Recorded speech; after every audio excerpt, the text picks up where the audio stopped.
Hello and welcome. My name is Adrian Banning. I work in Oxford and I'm the President of the British Cardiac Intervention Society. We're in London at the ACI conference. We've had a very busy day, but I'm pleased to say 3 colleagues and friends have taken some time to talk to me today about treatment of heavily calcified disease and how our treatment of these very challenging patients has changed really over the last few years. I'm joined by Peter O'Kane from Bournemouth, Andreas Baumbach from Barts and Colm Hanratty from Belfast. So I'm going to start with you, Peter, if I may. Calcific disease, clearly it's been around a long time. Why is it more of an issue this year than it was perhaps a few years ago?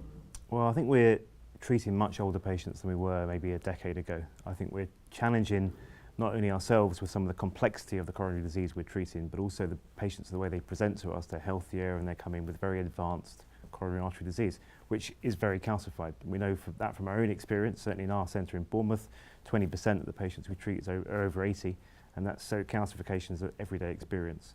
And from the literature, we know it may affect up to a third of all cases we treat. So it's definitely there, and we're recognising it more and more. I think we're also doing more coronary imaging, so we're seeing a lot more, and therefore we're anticipating some of the problems, and we're also developing our skills with some of the tools to help decalcify these vessels. What are the hazards of treating calcified disease?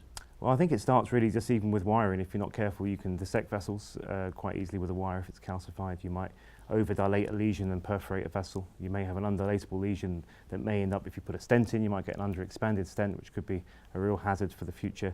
And I think all the literature tells us that any kind of calcification is associated with increased target vessel failure, leading to stent thrombosis and MI. So it's a problem. It's a problem across the board, and we really have to understand how to best to treat it and prepare vessels. So I want to pick up on that point about poorly dilated stents. Just talk me through the hazard of the poorly dilated stent, particularly in this patient group.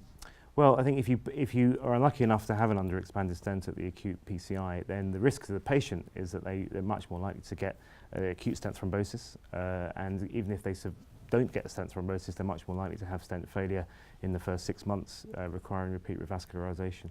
So it's imperative to avoid putting in a stent if it's likely to be underexpanded. And if you have got an underexpanded stent, then Andreas and Colm will talk through some of the techniques to try and treat that.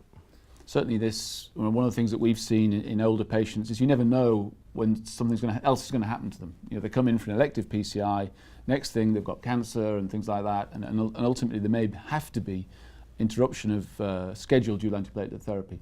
And that combination of surgical intervention, interrupted dual antiplatelet therapy and poorly deployed stents, unfortunately is a very kind of flammable mix, isn't it? Perfect storm.